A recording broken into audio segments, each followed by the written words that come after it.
Toro Estano. Este toro pertenece a la raza Gir biotipo lechero. La fecha de nacimiento fue el 2 de mayo del año 2020. Su propietario es Evandro do Carmo Guimaraes.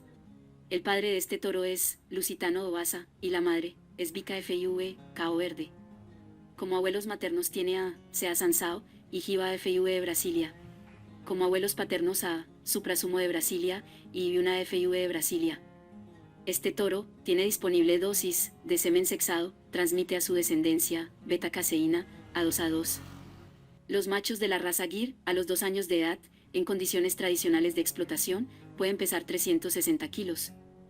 La raza Gir es buena productora de leche, ocupando el 4.º lugar en la India, lo que la hace ideal para realizar cruces con animales europeos tipo leche.